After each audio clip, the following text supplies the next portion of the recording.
I mean, I know you probably want attention, but no, nobody cares. Nobody cares what you think about TRT. This is not a TRT channel. This is a exercise physiology channel. We don't. I mean, I'll talk a little bit about TRT, but if you're against it, fine. I'm against. I'm against. What's that shit? Xanax. I'm against Xanax. A lot of you motherfuckers probably take Xanax. All right, so let's see what Greg Doucette says. Coach Greg, and in today's video, we're going to talk how about should you perform your reps? Everything he's wrong about, okay? Let's see. Fast versus slow. How many reps should you do? Should you be explosive? Should you control the weight on the way down? Should you do speed reps? And so in today's video, I'm going to explain exactly how you should perform your reps in order to build maximum size in the gym. Rep speed is extremely important, but it's often not talked about. Most of the time, people just say how many sets, how many reps, with no thought about how you're actually performing those reps. Recently, a client hired me, did his reps 7 seconds concentric, that's on the way up, and 14 seconds on the eccentric. Thought he'd get greater gains by really controlling the weight, extending the set, increasing time under tension. The problem is if you're performing your reps that slowly, you are going to sacrifice the load. You can't lift nearly as heavy a weight. With less weight comes less tension on the muscle and therefore less gains. Okay, this is the main part he is completely wrong about, okay? Load is only one part of the equation. What we're looking for is not putting load on the muscle. We are looking for creating resistance for the muscle to work against. Okay?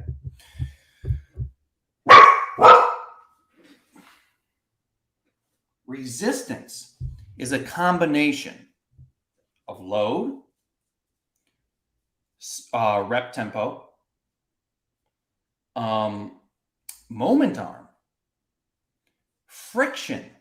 For instance, if you're using a machine, so to recap, what we're doing is creating resistance for the muscle to work against, okay? This resistance is going to create tension in the muscle. Just load is not responsible for the tension. We want load, we want levers, moment arms, rep tempo, for instance, force velocity curve.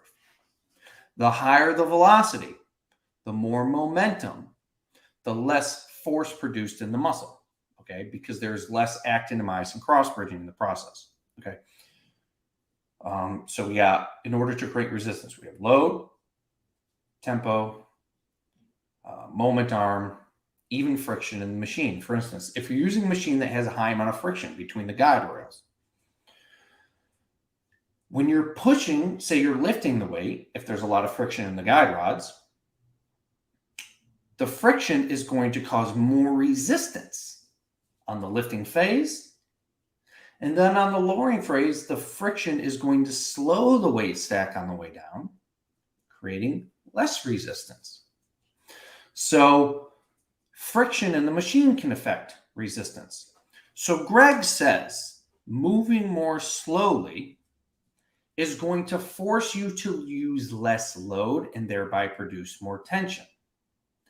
If more load was the only thing responsible for resistance and more tension, then if I took 10 pounds and I held it right here, I don't have the dumbbells in here.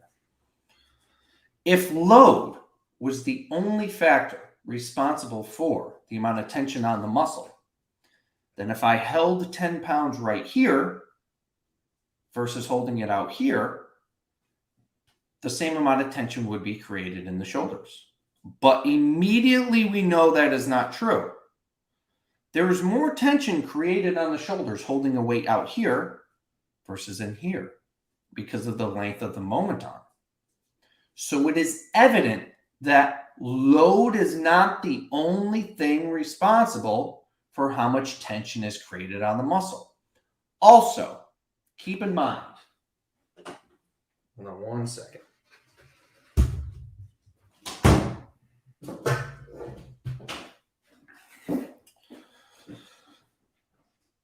Keep in mind, a muscle can either fully contract or not contract at all. You can't produce more or less tension in a particular muscle fiber. You can create maximum tension in a fiber or no tension at all. Okay. So when Greg says you want to use more load to create more tension in the muscle, well, you can only create a maximum amount of tension on a fiber or no fiber at all. More resistance on the muscle will result in more motor unit recruitment, thereby more muscle fibers involved, thereby more tension across those fibers, more tension on more fibers, thereby a better stimulus. But you're not increasing tension, you're increasing resistance on the muscle. The more resistance placed on the muscle, the more effort is going to be required to work against that resistance based on Henneman's size principle.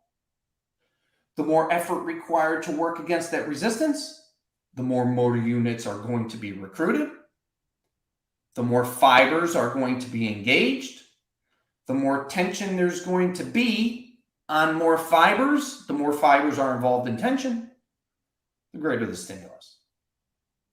This is so unbelievably simple. And 99% of the fitness industry is completely clueless on these simple factors. You don't create more tension on a muscle. You create more motor unit recruitment. The more motor unit recruitment, the more fibers are engaged. The more fibers are stimulated, the better the stimulus. Duh. How do we create more motor unit recruitment? Not with load, not with angle.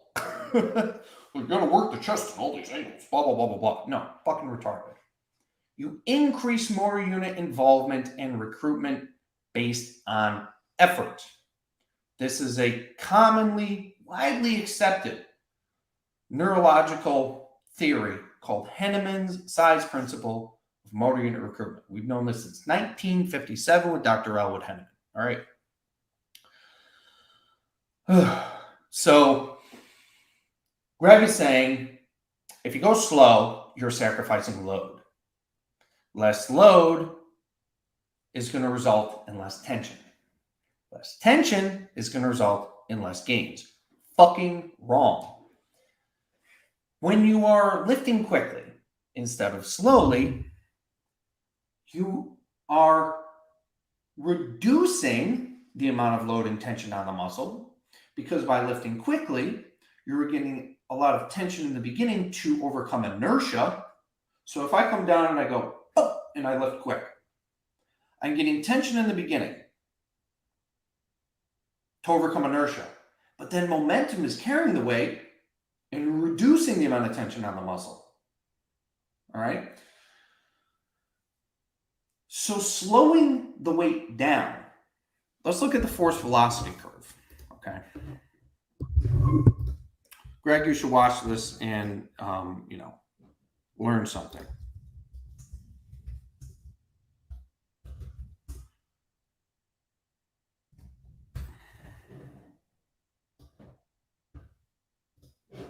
All right.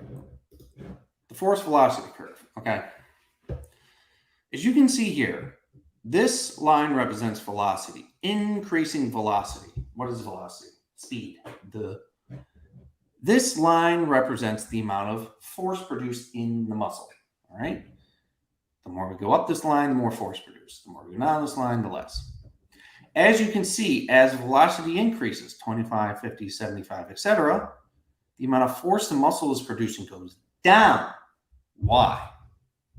Momentum reduces the amount of time actin and myosin filaments have to cross-bridge. The more cross-bridging that is created by the actin and myosin contractile filaments deep in your muscle cell, this is what produces contractile force. So by increasing velocity, we are skipping over all of this potential cross-bridging and reducing the amount of force produced in the muscle. So when Greg says lifting slowly reduces the amount of load you can use, this is because momentum, if you're lifting quickly, you can use more load because you're producing less force in your muscles because momentum is helping carry the load. So believe it or not, by slowing it down and using less load, because we have to use less load when we're slowing it down, because our muscles are actually doing the fucking work as opposed to momentum, we're actually creating more muscle force because we're allowing more time for actin and myosin to cross bridge and thereby producing a better stimulus. So we're lifting quickly. We're getting a little bit of effort in the beginning. Momentum's carrying us through the way. The fast twitch motor units are being disengaged as momentum. Sure, you're getting fast twitch motor unit recruitment in the beginning, overcoming inertia, but then they disengage and pretty much effectively no motor units are getting recruited as you're going through, the concentric phase. He's wrong, okay? He's utterly, completely wrong. Let's go back to what else he says. So load is not the only thing responsible for creating resistance. Load, tempo, moment arm, friction, intermuscular friction. There's a gazillion different things, okay? So he's so completely batshit backwards, crazy wrong. It's hilarious. Many people will argue you should be explosive when you're performing your reps. Go fast, because if you go slow, your muscles primarily are going to use the slow twitch muscle fibers. But when you explode lifting the weight as fast as you can, you're going to use more fast twitch muscle fibers. This is utterly retarded. No. I'm not saying he said this, but whoever said moving slower engages slow twitch motor units and moving fast engages fast twitch motor units is retarded.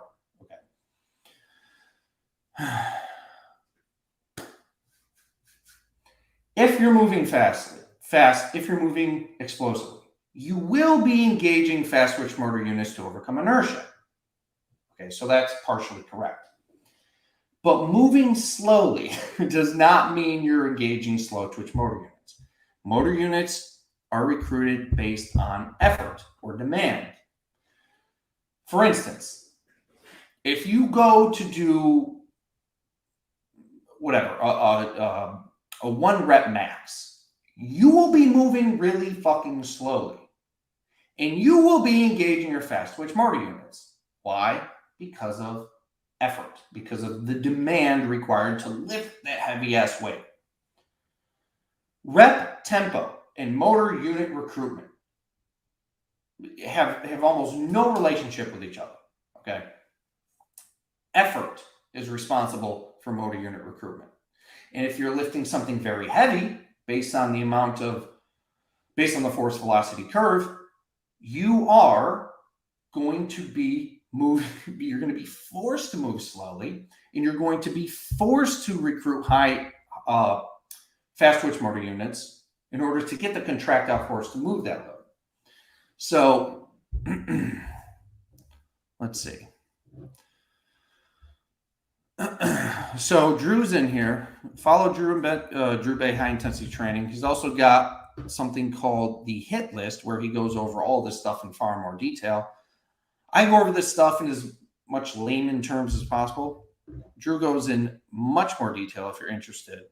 And this force of velocity curve picture is from Drew Bay, as you can see. This is the best picture I found on force velocity curve. So let's see. All right. So Part of that is true. If you are lifting explosively, yes, you're engaging fast twitch motor units, but that is only to overcome inertia. Once you've overcome inertia, the fast twitch motor units can be disengaged. It's just a very dangerous way of engaging fast twitch motor units. Fibers, the ones that seem to grow bigger. And so True. what's better? How do you build more muscle? Slow versus fast. The debate continues to this day. Another important point is that it's not even, the debate continues, but it's not up for debate. The purpose of moving slowly is to reduce peak force generation. If you generate high peak forces, these will be transmitted to the connective tissue, to the bone, and increased chance of injury. Okay. Moving slowly reduces the amount of force generated, the amount of peak forces generated. Don't get this confused with muscle force. We're talking about peak force. Force equals mass times acceleration. Muscle force is a completely different thing. We're talking about the contractile force within the muscle tissue. If you're moving quickly, force equals mass times acceleration. If you accelerate a mass, you generate force. This force is permitted through the connective tissue to the bone, potentially causing an injury. Okay, there is a limit to how much force connective tissue can tolerate before it fails. All right, we want to avoid this limit. Moving slowly simply makes the exercise safer. All else being equal, but keep in mind, when I recommend and when people start to move more slowly during their training, they do experience better gains. Why? Because they will almost unconsciously be putting in more effort. Okay. So now that momentum is eliminated, people end up putting in more effort into their training, which usually results in better improvements because most of the time people's training involves very little effort. So it is not up for debate. You want to move slow enough to reduce peak forces, but not so slow to where your exercise becomes a series of starts and stops. And this can definitely happen with shitty equipment. So some equipment has so much friction that if you move very slowly, say if you move 10 seconds each direction, the friction is going to cause a series of starts and stops, which is actually going to cause discontinuous muscular loading, cause the exercise to become easier. So there is some nuance with this. But in general, it is not up for debate. It should not be a debate. You want to move slowly. But this does not mean slower is better. Your muscles are approximately 30% stronger on the eccentric, the way down, than wrong. It's not 30% stronger across the board. This varies between muscle groups. Okay. on the way up. And so, and the reason you are stronger on the eccentric phase of the range of motion is because, of course, the force velocity curve.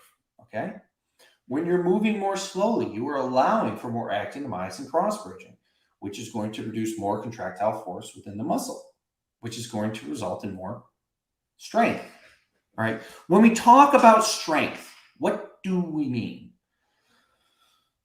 We're talking about the amount of force your muscle can produce when we talk about strength. We're not talking about how much weight can be lifted. Okay. This is another problem with the fitness industry is when they think of strength, they think of the amount of weight that can be lifted on a particular exercise. Okay.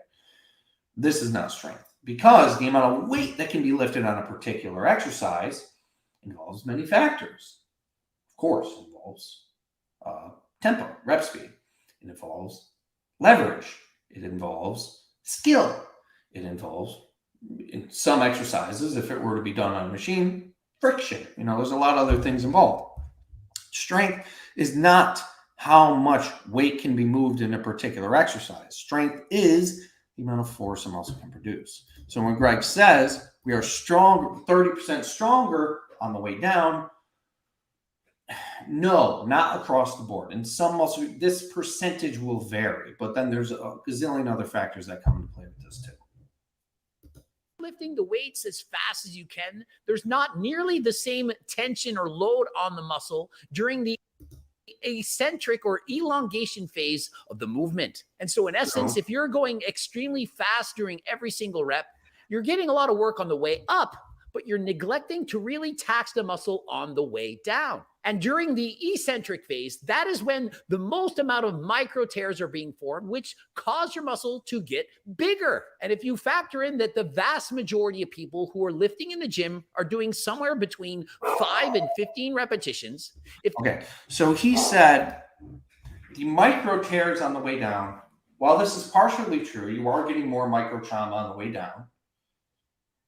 And by emphasizing the negative phase, you will, in theory, get more micro trauma. The micro trauma is not what is the stimulus for growth. This is something that we believed. Just says it's closed. This is something that used to be believed, but it has been proven wrong.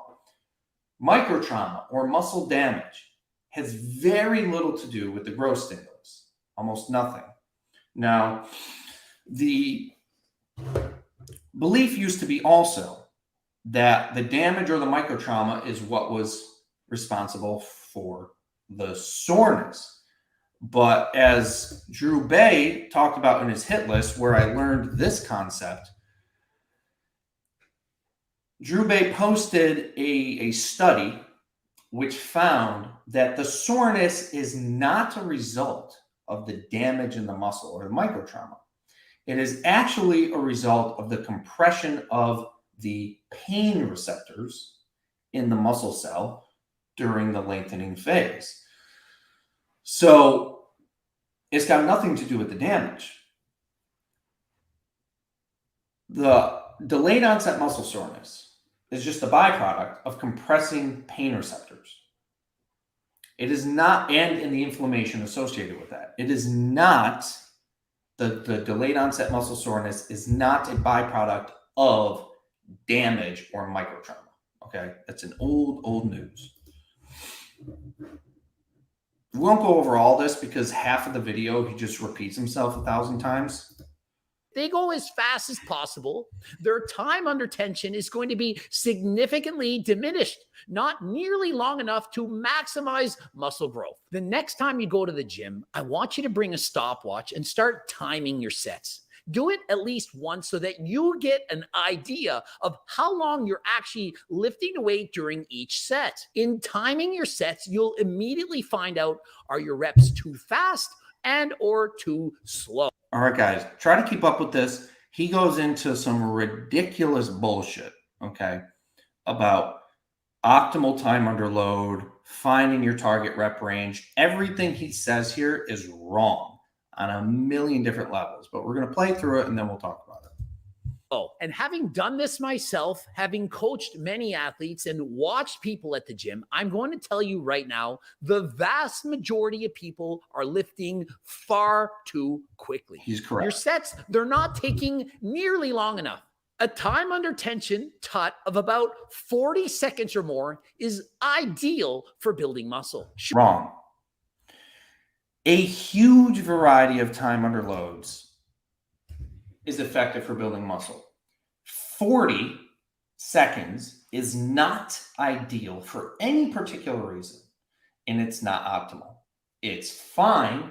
Put literally a time under load anywhere between 30 and 120 seconds are equally effective if a high enough of intensity of effort is achieved in the exercise to recruit a high enough amount of motor units and stimulate them. Or in more simple terms, if you are reaching or achieving muscle failure or getting very close to it within 30 to 120 seconds, all time under loads are going to be equal. Okay? It's pretty much based on preference. Some people may benefit from slightly longer time under loads. Some people may benefit from slightly shorter time under loads, but in general, it's all going to be pretty much equal.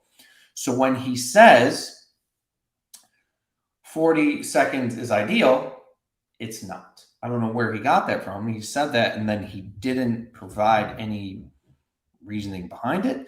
It might be ideal for him based on preference. I prefer about 60 to 70 seconds of time under load with most exercises. But again, for instance, the time under load for leg presses or squats, I prefer a little bit shorter. the time under load for pulling movements. I prefer a little bit longer. It's pretty much preference for the most part, as long as you're training very hard. Sure, you can build muscle with less time under tension, but you're certainly going to increase your risk of injury, and it's not going to be optimal. And so this is what you Okay. should do: tension, but you're certainly going to increase your risk of injury, and it's not going to be optimal. A shorter time under tension doesn't increase risk of injury.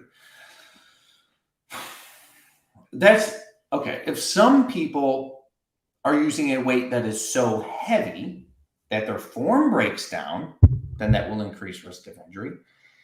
Sometimes, if you're using a time under load that is so low, maybe 10 or 15 seconds, you will be using a load that is so heavy that it could potentially increase risk of injury, but not always. You can do a 30-second time under load quite safely.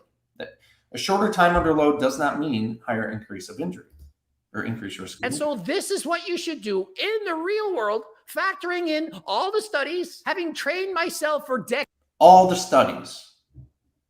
Which studies? I didn't see them post any or list any. And coached other people.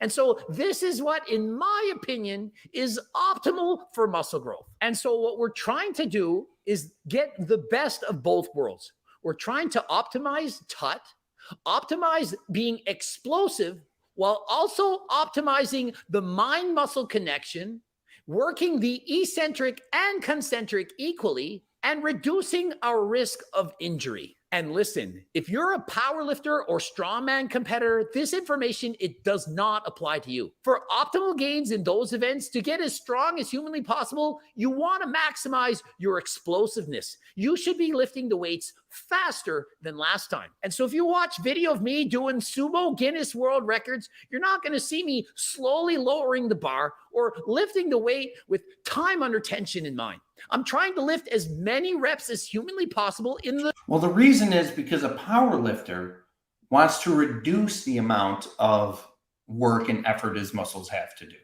because that is going to make it harder for him. So the power lifter is concerned with one thing: making the weight move. Lifting more quickly is going to require less energy than... So if the power lifter were to lower the weight slowly, it would require a lot more energy than to just drop it at the end. Obviously, you're going to want to, as a power lifter, try to lift relatively quickly, and you're going to want to use momentum in order to help the weight move. So it's a completely different objective. The shortest period of time, but that is not ideal for building muscle. The most important factor is that you go slower on the way down, the eccentric lowering phase, than on the way up, the concentric raising phase. And by that, I mean the part that's easier, you should go slower. Ideal would be twice as slow on the way down as on the way up. And in other words, if it takes you 1 second to raise the weight, it should take you 2 seconds to lower it. If it takes you 2 seconds to raise it, 4 seconds to lower it would be ideal. The reason for that is your muscles are approximately 30% stronger during the eccentric phase than the concentric. And so by lowering the weight slower, you're forcing your muscles to work equally in both directions, concentric versus eccentric. Partially true. By lowering more slowly, you are keeping your muscles under load and causing them to work harder. But remember that example, the person who hired me, 7 seconds concentric, 14 seconds eccentric? That equals 21 seconds per rep. And so if that person did 2 reps, that's already over 40 seconds. That's a lot. And listen, my answer to that is, so what? It is extremely difficult to push yourself to failure and beyond when lifting that slowly. It is far easier for people, especially beginners and intermediate lifters, to lift the weight explosively than it is to control the weight. Okay. But the thing is, a beginner should be focused on learning how to control the weight in the beginning. Just because it's harder for a beginner to control the weight doesn't mean they should ignore learning how to control the weight. If you're a beginner, your first step should be learning how to perform the exercises under control and with good form. Your goal as a beginner should not be, in the beginning, to get the most effective stimulus. That will come down the road. Your goal as a beginner should be learning how to perform the exercises well and under control. He makes the point that it's hard for a beginner to control the weight. Therefore, they should just completely ignore trying to control the weight. That is fucking insane. You're basically setting yourself up for getting an injury down the road. All right. So nuts. Controlling the weight, lifting slowly, using mind-muscle connection is hard. So it takes years of dedication, discipline to fully engage the muscle, both eccentrically and concentrically. And no, it does not take years. It might take a matter of weeks, maybe months for people who have very poor motor control, but no, it does not take years to learn how to properly and correctly load a muscle. Absolutely not. So what do you want? If you're lifting like What a job that I don't bodybuilders, maybe. No, it doesn't. my advice, we want to optimize our fast twitch muscle fiber recruitment by lifting explosively Wrong. during the concentric phase. But while it is true that you will engage fast twitch motor units lifting explosively, it is not because you are lifting explosively. It is because it requires more effort to overcome inertia. The way we engage fast twitch motor units is by high levels of effort.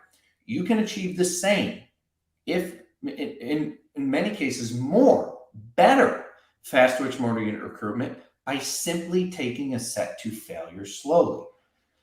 Fast twitch motor units will be engaged at the end of a set performed slowly because of the high amount of effort required towards or when you are reaching failure. This is a safer, more efficient, and more effective way to engage fast twitch motor units than by lifting explosively. The problem with lifting explosively, although it does engage fast twitch motor units to overcome inertia, it disengages them throughout the rest of the range of motion, and that high amount of explosiveness at the bottom requires a lot of force generation, which can be transmitted into the connective tissue and cause an injury.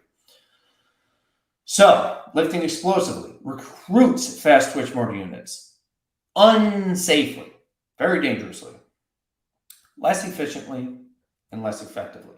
A better option would be to control the weight through the eccentric and concentric phases of the range of motion and taking the set to muscle failure, where high amounts of effort are required to overcome or contract against the resistance, and that high amount of effort is going to result in fast twitch motor unit recruitment. Henneman's size principle of motor unit recruitment. Motor units, fast twitch, slow twitch, are recruited based on effort, not exercise selection, not angle, not tempo. Effort. Okay. So while he's partially correct that you are engaging fast twitch motor units lifting explosively, you are doing so inefficiently and very dangerously. It is a horrible, asinine recommendation. And the reason he's making this recommendation is because he's unaware of the physiology of motor unit recruitment. Okay. He's unaware of what recruits motor units. He thinks it's rep speed. It's not, it's effort. All right, so that's most of the video. The other half of the video, he just repeats himself because he has no idea what he's talking about. All right, let's go over some of the comments, questions, whatever. Let's see.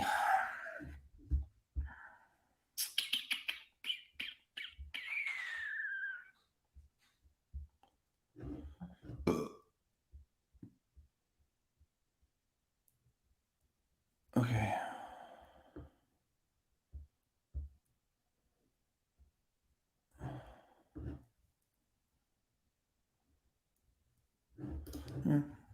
Good comment. Not true.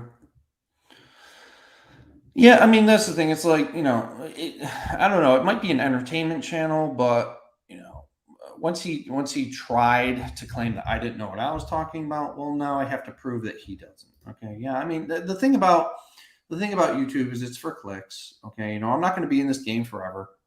Keep in mind, I'm not going to be around as long as Greg Doucette. I'm going to do this for a while and then go back to living a quiet life. But the facts are, most of these people, they are entertainers. They're looking for clicks, they're looking for subscribers, whatever. What I'm looking to do is provide valuable, useful information. Okay. Let's see.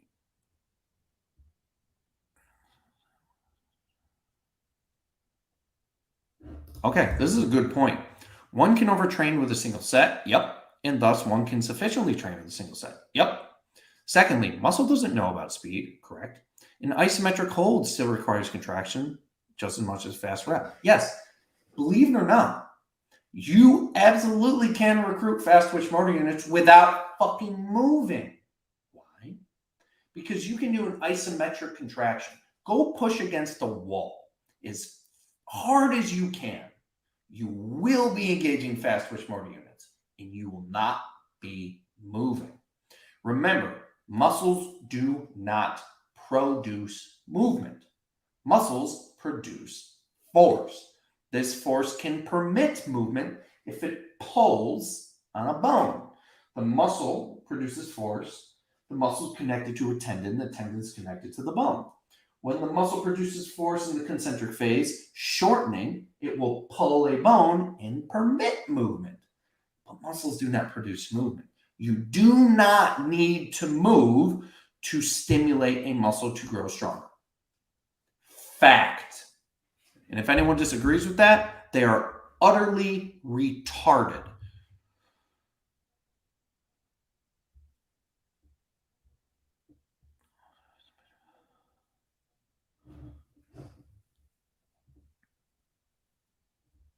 Okay. In one of your videos, you said that exercises in which you move have some neurological advantage over isometric time static contraction.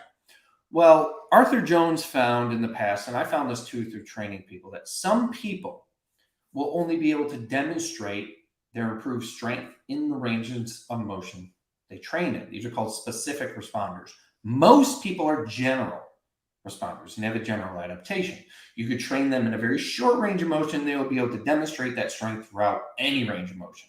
But there are some people who respond or are able to demonstrate the strength only within the range of motion that they train in. And this is probably due to the neurological adaptation. I had a couple of clients this way. I would change the range of motion, say on a MedX chest press. I'd have them coming down a particular range. If they ever passed that range, which they're used to training in, they would get stuck. So you don't need to, but you would want to consider training with range of motion for the neurological adaptation aspect, in case you're one of these specific responders. All right.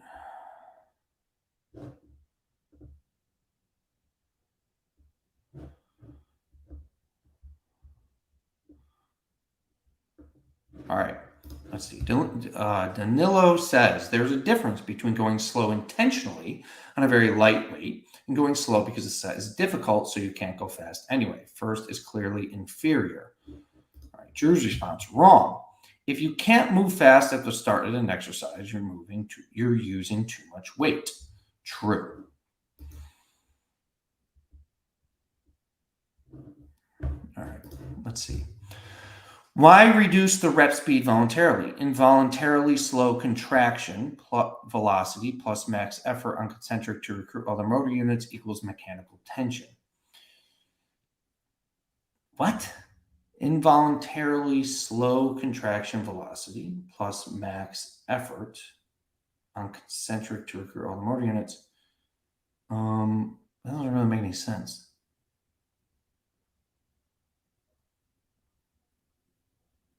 Yeah, I guess. I'm not really sure what you're asking. Let's see.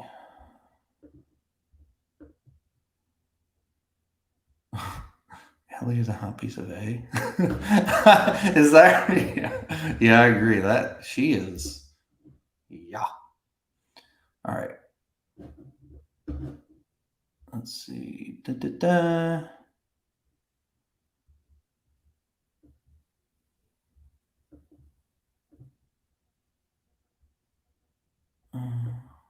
All right, let's see. What does he say? Drew, fast twitch muscle fibers are just not optimally stimulated by lightweight, slow repetitions. Muscle tension is one variable, but the other is fast twitch recruitment. No, Danilo. Fast twitch motor units are recruited based on effort. You can carry a set of lighter load to a point where a high amount of effort is required to attempt to continue the set, in which case fast twitch motor units are recruited. I don't think you understand how fast twitch motor units are recruited. This is incorrect. All right, let's see. People need to follow both of our groups and study the materials in them if they really want to get this. Yes, you do. You absolutely do. Follow Drew Bay's group, Drew Bay's High Intensity Training, or the hit list. It is www.bay.com.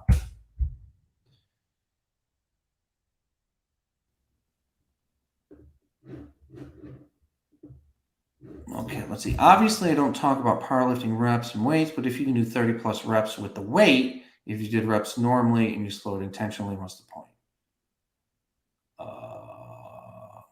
The point of doing it slower is to reduce the chance of getting hurt. That's all. That's all. I mean, they're equally effective, but you want to slow it down in order to reduce the chance of getting hurt. That's it. Okay. Drew Bay uses this example. Okay. He says, go out into a parking lot and attempt to lift a car. You can attempt it two ways. You can get under it and jerk it as hard as you can to try to lift the car. Either way, you can attempt it two ways. Either way, you're not going to lift the car, but you can attempt it two ways. One way, get under the car, and jerk it, and try to lift it as hard and fast as you possibly can. Or, which will very likely hurt you, or get in underneath the car, slowly contract against it as hard as you can, and then slowly disengage your muscles. Either way, you are not lifting that car. But the first way is far more dangerous. Why? Force. Okay. So the reason we want to slow things down is to reduce that force generated. Trying to engage force and lift quickly, or producing force and trying to engage the muscle quickly by lifting quickly makes it more dangerous. Don't believe me? Look at Ronnie Coleman, look at Dorian Yates. While Dorian Yates' form was not particularly impressive by any stretch, Dorian Yates' form was sloppy, but far better than most bodybuilders of that era. Ronnie Coleman lifted with lots of force, powerlifting, jerky, blah, blah, blah, blah, blah. You know, you can see videos of Ronnie Coleman on the doing like 200-pound dumbbell presses like this. Dorian Yates lift with much more control and much more slowly. Dorian Yates now is doing yoga and riding his bike in the mountains. Dorian Yates is older than Ronnie Coleman. Ronnie Coleman is walking on crutches. What's the difference? Ronnie Coleman lifted with force. Dorian Yates lifted with less force.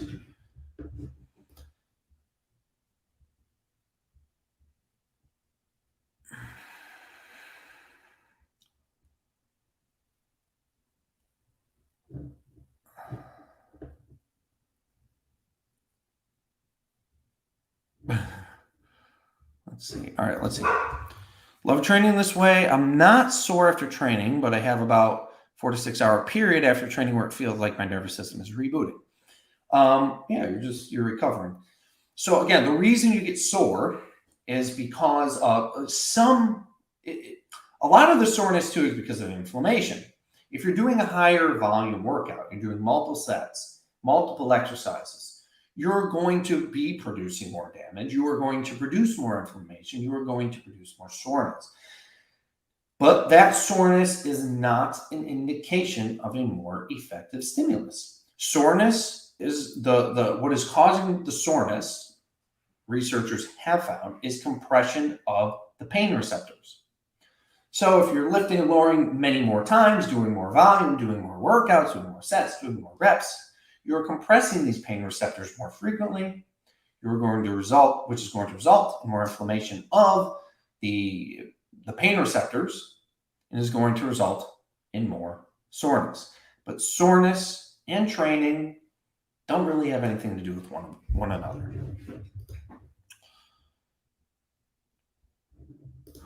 Can you implement heavy duty with barbells and dumbbells at home? Yes, but I wouldn't do heavy duty. I would do my system, goldenarrowsystem.com. I have many free weight barbell exercises in Golden Arrow System. Let me adjust that banner.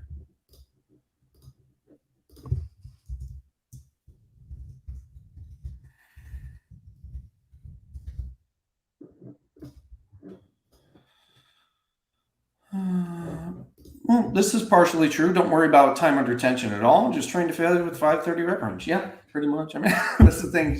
He's talking about like all this confusing shit. It's like we're having a hard time even getting people to the gym. I know, to talk about like time under tension, all this stuff, it doesn't really. Yeah, the arbitrary 40-second mark is silly. Yeah, I don't know why I came up with that. I mean, I don't know. Maybe Greg's just trying to enter the movement of this time under load, slow rep speed, whatever thing. I don't know. Maybe he's just way over his head. I don't know. Let's see. Time projected training, blah, blah, blah, blah. That's wrong. Who's a bigger clown, Jeff Nippert or Greg Doucette? I don't think Jeff Nippert's a clown. I think Jeff Nippert is... I think he just doesn't know how much he doesn't know, but Jeff Nippert is actually making a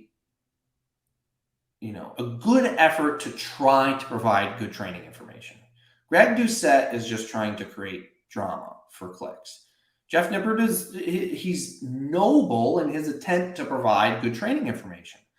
He doesn't know how much he doesn't know. He knows more than most YouTubers, but there are a lot of things he doesn't know. I wouldn't even consider Jeff Nippert a clown. I would just say there's a lot of things he still has to learn. He knows a lot, but there are things he's wrong about. And he's making a noble attempt to try to provide good training information. Unbiasedly, really. So I don't think there's anything wrong with Jeff Nippert at all. I don't watch Jeff Nippert's channel because there's nothing I can really learn from it. But no, there's nothing wrong with Jeff Nippert for sure. Let's see. Any coincidence that Greg has been getting destroyed by Jay and Bart K on an almost daily basis? Who's Bart K? If this dog doesn't show up, shut up. Bart K. Oh, yeah. I don't know who Bart K is, but I've seen Greg Doucette has been posting videos of him.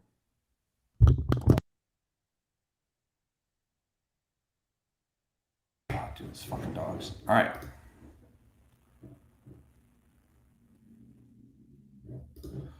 Okay, artificially slowing down the bar speed doesn't seem like much effort. Not in the beginning, it doesn't.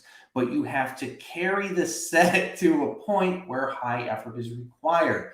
Slowing the bar speed down and taking the set to a point, failure, where high effort is required is a safer, more efficient way to stimulate fast twitch motor units, okay? That's all. You can engage fast twitch motor units moving quickly, but if you do this over a long period of time, there's a high likelihood that you are going to be on crutches like Ronnie Coleman, okay?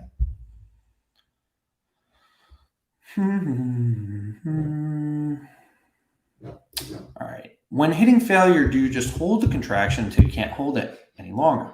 For beginners, this is an okay technique. So get to the point, for instance, when you're on a chest press, your last rep, you barely get.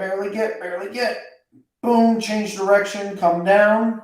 So say this is your last rep to failure. You change direction and you reach failure. It is not a bad idea to continue to contract for a few seconds until the weight starts to beat you and then set it down. Not a bad idea. Let's see, is there a significant difference in brands of cable machines, or are all somewhat equal? I think they're pretty much equal. What I do is I go and I test them. So put like, I don't know, 20, 30 pounds on and just kind of move it up and down. If you feel friction, get out of there. If it's nice and smooth, you're good.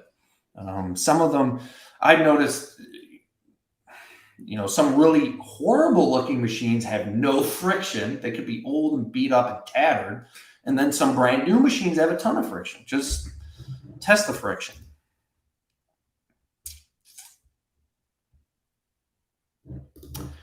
Can just doing 1 rep max and then isometric hold until failure good enough? Yeah, it could. It's I wouldn't say it's ideal. That's getting really nitpicky though.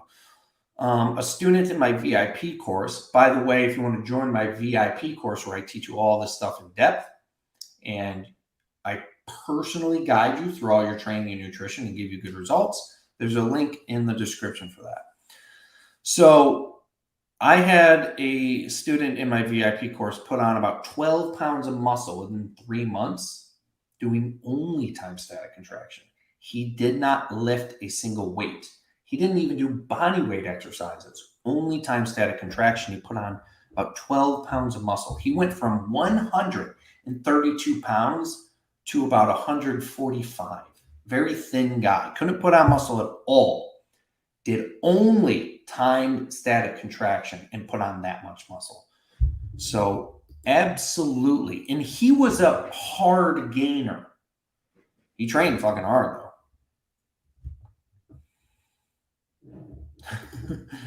Don't bring Bart K into this. I didn't watch any of Bart K. He looks, I don't know. I saw like a few seconds of one of his videos. I don't know. Bart K, I don't know. I didn't really watch him. He did kind of rub me the wrong way. Bart K kind of seemed like he was just being contrarian for the sake of creating controversy. Like I don't like that. I don't like when you are just contrarian just for the sake of being abrasive and creating controversy just to get people talking. That's fucking stupid. If what you say is controversial, but it's correct, awesome. But if you're saying it just to be controversial, that's what a lot of people think I'm doing. A lot of people think I'm saying things just to be controversial, but I'm literally smothering your face with fucking evidence and explanation. I'm not doing this to be controversial. I'm just doing this to, for the real, to give the factual information behind training. All right, let's see. I'm stuck at 79 kilos for lat pull down. I weigh 72 kilos. Is this a real plateau? How do I break through? Your weight and how much weight that you can do on a particular machine is completely irrelevant. If you're stuck on 79 kilos for lat pull down, this is how, where was that?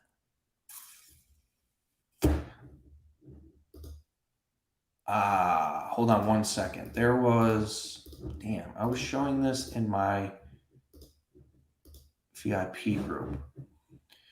Your training progress will look like this. In the first 6 months to 12 months, it's going to increase quickly. And then it's going to start to flatten at around 1 to 2 years. You're not doing anything wrong. Just because you feel that you've reached a plateau and you're not increasing weight as quickly as you were in the beginning does not mean you're doing anything wrong. This is a normal rate of progression. Your gains will slow down and almost, not entirely, but almost completely stop at a certain point. Most people believe that, I got to find this. Hold on.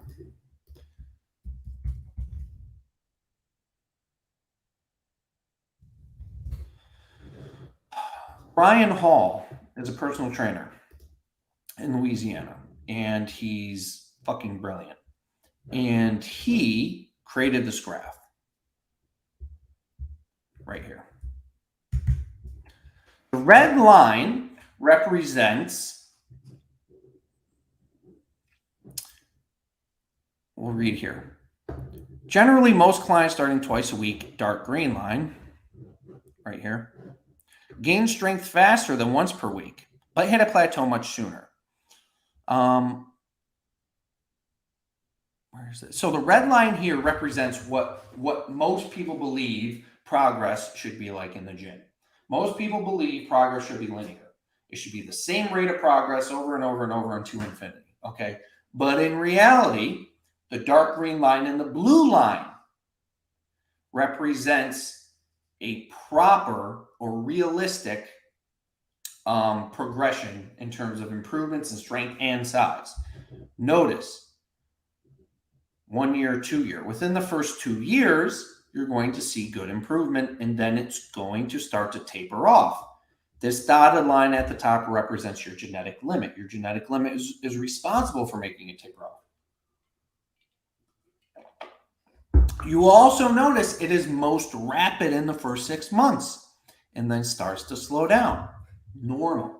This does not mean you're doing anything wrong. Most people believe your exercise results should represent this red line.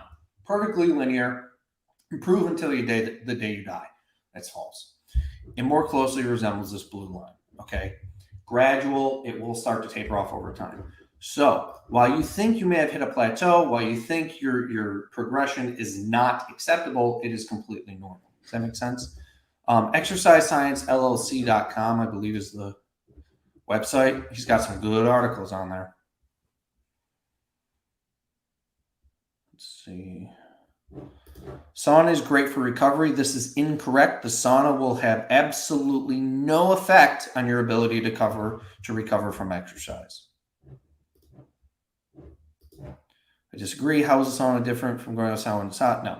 So the muscle recovery process will not be sped up by a hot room. Okay, it's not true. Sauna might help for muscle pain as a result of overuse or sports. You know, cold and hot therapy does help with aches. This has been confused with recovery from exercise. Recovery from overuse and injury and aches and pains and inflammation can hot therapy and ice therapy has been pretty much anecdotally shown to help recovery from overuse and injury and stuff like that. But that overuse and injury is not the same as recovery from exercise. They're two completely fucking different things. So just because sauna and ice bath and stuff help your recovery from overuse and injury and pain and joint inflammation does not mean it helps your recovery from exercise. Two completely different things, and that myth has to die and die forever. All right, why is holding at failure only good for beginners and not advanced? Because when you become more advanced, your ability to inroad deeply improves drastically, and that additional static contraction at the end of the set could result in overtraining. Too much inroad, too much inflammation, no additional stimulus. I live in Phoenix. 115 outside for 3 minutes to get in your car. It's not the same as 190 for 30 minutes. Yeah, if you live in Phoenix, why would you invest in a sauna? Just go sit in your car. Usually the cars here in Florida. Oh my God. Let's see.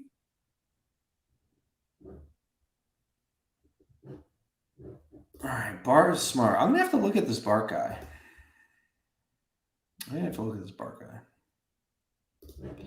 Why do you not like 45-degree leg press? What kind do you recommend? I don't like the 45-degree leg press because if you were to sit there and watch someone do it, watch the angle of their back and the angle of their upper leg. They're not getting much hip flexion because of the position of the back. If you can take a 45-degree leg press and lay yourself way down, then you're going to get a little bit more range. But the problem is when your back is at such a heavy angle, so upright, what happens is when you start to bring your knees back, your lower back will start to lift off of the seat. That's the problem I have with it. Not that it's any less effective. It's just, strain on your lower back. Okay. Oh, damn. Where'd my banner go? Oh, remember, Christmas sale, all my programs you get with the Golden Era system. You get the home workout, the advanced arm training program. You get it all with Golden Era system until Christmas. How much is VIP? Click the link in the description. Book a call with me, and I'll go over all that for you. Let's see. All right, let's see. Optioning. For some reason, when I am fat, I can lift more than when I am shredded. I'm not sure what's a good balance. Is there optimal body fat? Well, you're probably glycogen depleted when you're shredded.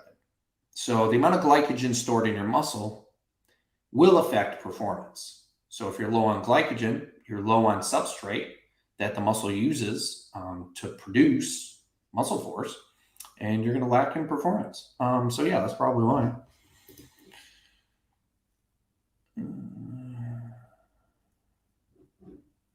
All right, compare the Golden Era system with the home workout program. Does it replace the home workout program?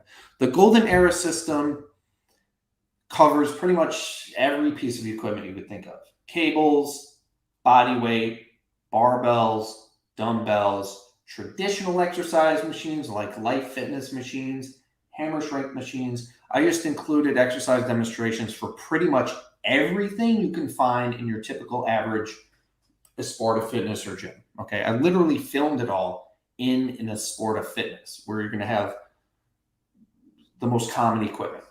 So if you're training in a gym, Golden Era System is going to provide a demonstration of every piece of equipment you can imagine. My goal was to make this usable for normal people attending normal gyms. The home workout program, which comes with Golden Era for free, uses time static contraction, body weight exercises, and minimal external load. So basically exercise you can do at home with none to very minimal equipment. All right, Jay, are you currently able to progress in exercise? No. I haven't been able to progress in exercise in forever. Okay, let's see. How much neck muscle fiber recruitment is engaged during a seated dumbbell shrug taken to failure? Your sternocleidomastoid is going to be engaged and your upper trapezius. So the sternocleidomastoid, the upper trapezius, those are definitely going to be engaged. The neck extension muscles are going to be engaged in a seated shoulder shrug, but the neck flexors are not. So yeah. The sternocleidomastoid is the muscle that, and the trapezius, are really the muscles that give your neck the strong looking appearance, and they'll be engaged and worked. All right. Ooh, okay.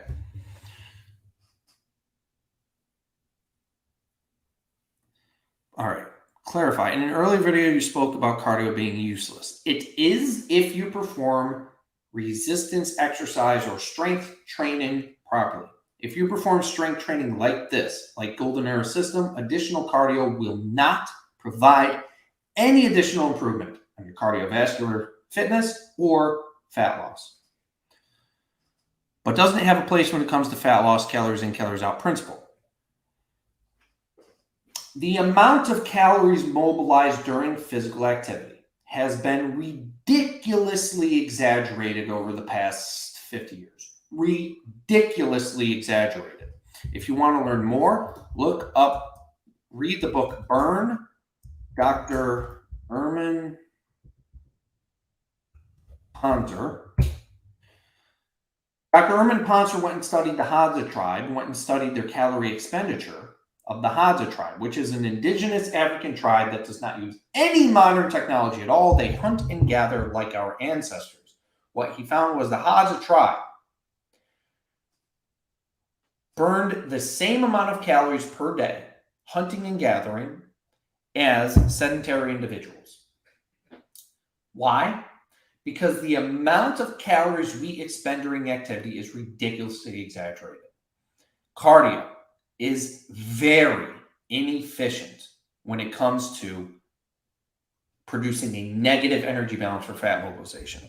It is much more efficient, time-saving, and effective to just simply reduce the amount of calories you put in. How does this not make sense to everybody? Why would you spend time burning calories when you could just stop some from coming in and get the same effect? All right, how can a stressor like a sauna help you recover? It doesn't. When you are very tired, you want to sleep, not go to the sauna to recover yourself. Correct. A sauna will not help you recover from, a sauna will not help the muscle recovery process. A sauna might help recover from inflammation or damage associated with overuse or tons of physical activity or a sport or something. Oh, here's a good one. All right. I started momentary muscle failure exercises on new equipment, and I get a little bit stronger every workout once in a week. Is that filaments or just neuromuscular adaptation? That is mostly a neural adaptation. You will notice that you will stop getting stronger every workout. Don't panic. That's because you've tapped out the neuromuscular adaptation.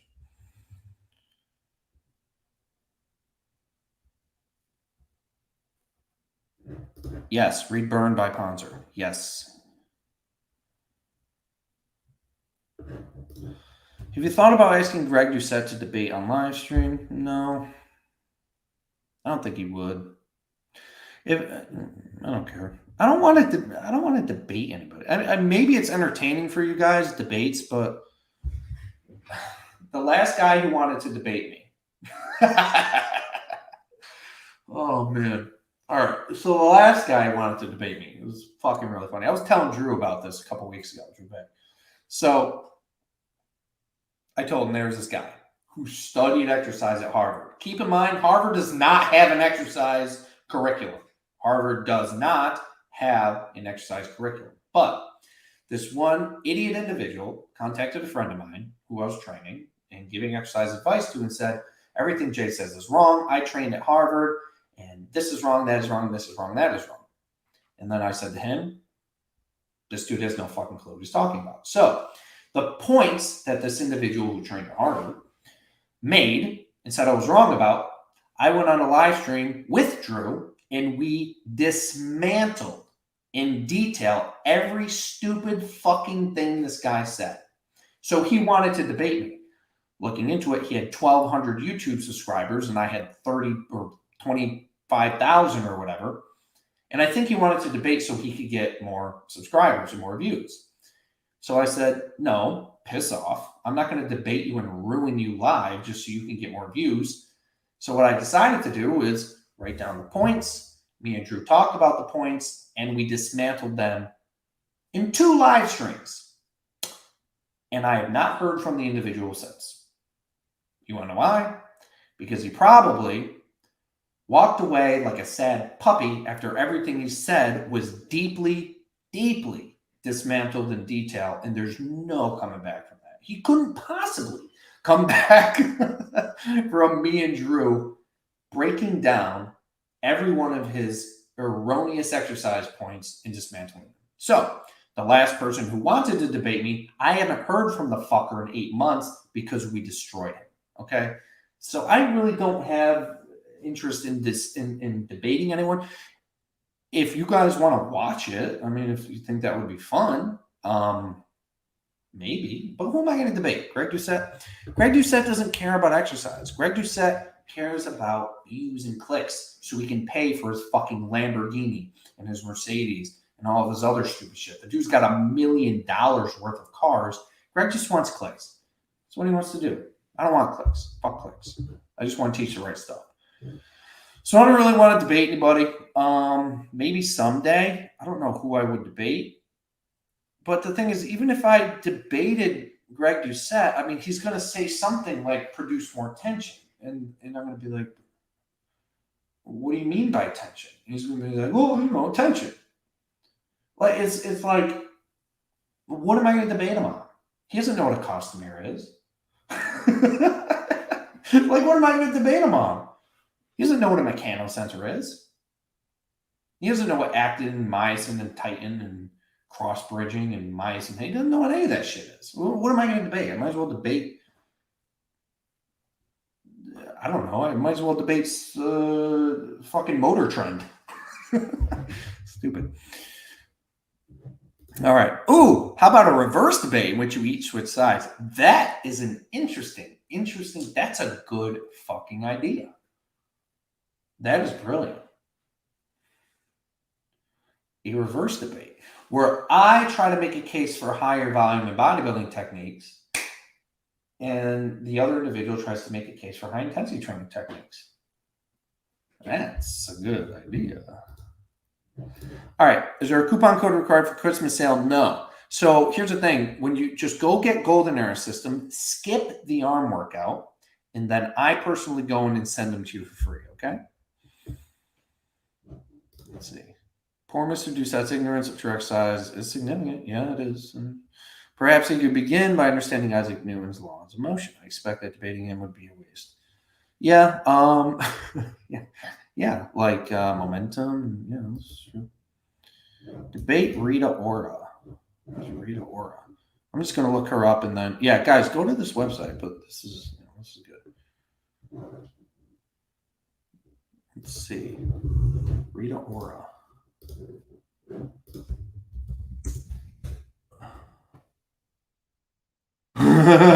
Okay. What is she? What is she? No, she's a. Is she a fitness person or a singer?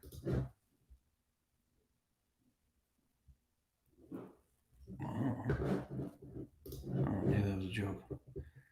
Oh, Rita Ora's a joke. Well, probably because she's British, and I'm guessing you're from the UK. I don't pay much. I don't pay attention to popular culture at all, fortunately.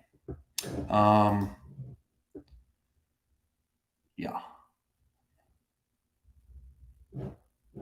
Thoughts on Tongkat Ali? Who's that?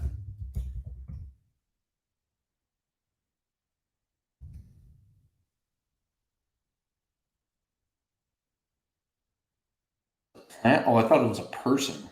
I don't know, dude. All these little supplements, I think they're all hogwash. Here's the thing. I'm going to wrap up this live stream with this thought. Okay.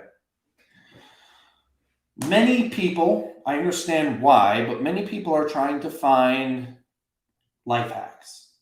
Some supplement, some book, some course, some diet, waking up at 3:30 in the morning and jumping in a fucking bath full of frozen water or ice bath or whatever. Frozen water would be ice. This is what you're missing. You're not missing Tongkat Ali. You're not missing fucking, what's the other shit? Turkesterone or whatever. You're not missing a supplement. You're not missing a book. You're not missing a special diet. What you're missing is discipline and patience. Many people are trying to find this quick life hack to get some kind of result. But even if you were to find that life hack, if you do not have the discipline, it's meaningless. What I found is most people, men specifically, tremendously lack discipline. And if you were to simply spend more time doing things you don't want to do, but that you know you have to do, you would be in utter fucking amazement of how much your life would change. Instead of spending so much time looking up Tongkat Ali or other kind of supplements or carnivore diet or keto diet or whatever, instead of spending so much time doing that dumb shit and just spending more time doing things you don't want to do, but that you know you have to do, your life would change so much. It would amaze you. Try it. Okay? Just try that. It's not that bad. And once you start doing things that you know you have to do that you don't necessarily want to do, that you're procrastinating against, then you get used to doing it, dude. The moment I started doing that, my life got so much better. You know what it's like. Like sometimes you're like, oh, I really don't want to check my email. I really don't want to answer these emails. I really don't want to do this. I really don't want to go fold the laundry. I really don't want to go do the dishes. I don't want to do this. I don't want to do that. This laziness, and you know you are. I'm guilty of it sometimes too. This laziness is holding people back so much. And you don't see it because you don't see the laziness hold you back from a moment to moment perspective. You don't see that, leaving the dishes till tomorrow isn't affecting your life so much initially.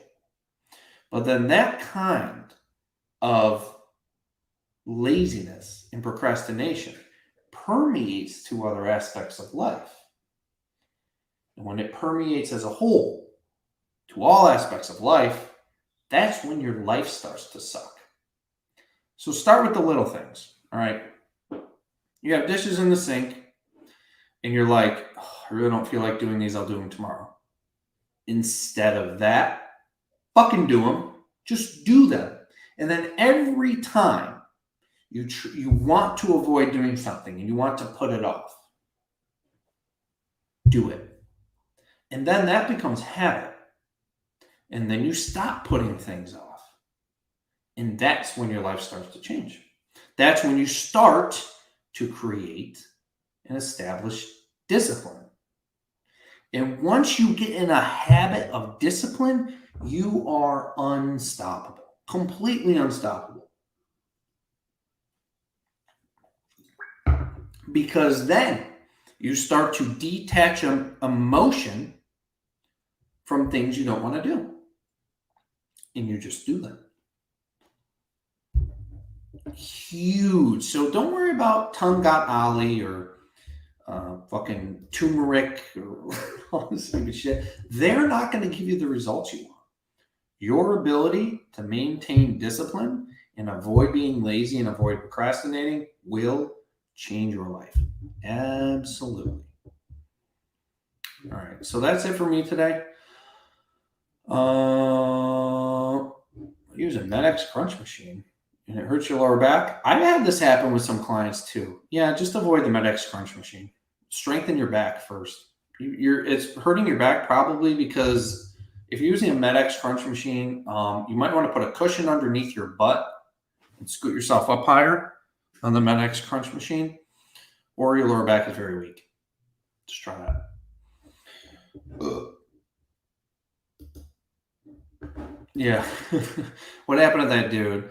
He's really quiet now after you debunked his claims. He is what we call the textbook of sheer ignorance. Yeah, that dude completely disappeared after I debunked him. I mean, how do you come back from it? You can't come back from it. It's too hard. Anyway, okay, that's it for me today.